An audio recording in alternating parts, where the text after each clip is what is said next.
Sveiki, mano vardas Andrius ir šiame video kvietime aš norėjau Jums trumpai pristatyti apie mūsų artėjantį seminarą Super Buhalteris 2. Šis pavadinimas yra parinktas ne šiaip sau. Super buhalteris mūsų nuomonė tai reiškia toks buhalteris, kuris daugelį klausimų sugeba išspręsti pats ir žino, kaip elgtis vienoje ar kitoje situacijoje. Ir tai jau yra antrasis super buhalterio renginys, kurio pagrindinė ašis, jeigu taip galima pasakyti, yra dėmesys į praktinio pobūdžio informaciją. Tai reiškia, kad mes ne tik duosime galimybę pasitikrinti žinias ir pažiūrėti, kas naujo yra mokestinėje erdvėje, bet taip pat ir duosime praktinių patarimų, kaip elgtis vienoje ar kitoje situacijoje.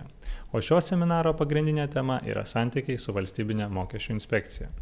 Taigi, jeigu ir jūs manote, kad savarankiškumas jūsų buhalterijai tai yra privalumas, aš manau, kad šitas seminaras jums patiks. O dabar keletą žodžių apie programą. Programoje turėsime 3 dalis. Pirmoji dalis bus skirta įprastiniai daliai, tai yra naujienų apžvalgai. Pasistengsime tą dalį padaryti irgi su praktiniu kampu per praktinės situacijas. Antroji daly kalbėsime apie pačias karščiausias temas mokesčių inspekcijai, ką dabar tikrina VMI.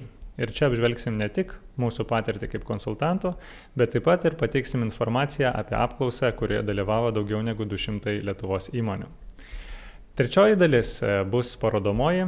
Čia mes demonstruosim realius pavyzdžius iš praktikos, mūsų klientų sutikimu, parodysim keletą užklausimų, kurie buvo pateikti valstybiniai mokesčių inspekcijai ir gauti teigiamą atsakymai. Tuo pačiu akcentuosime praktinius patarimus, kaip formuoti, kaip rašyti užklausimą, kad tas užklausimas būtų sėkmingas. Tai tiek apie programą. Jeigu šis seminaras Jūsų domino, rekomenduojame registruotis nedelsiant, nes renginys vyks jau rytoj Klaipėdoj, poryt Kaune ir vėliau šį mėnesį kitose miestuose. Iš viso renginys vyks 6 miestuose. Taigi dėkui, kad klausėte ir lauksime Jūsų seminare. Registruotis galite internetu adresu www.merits.lt /renginiai. Tai dėkui už Jūsų dėmesį.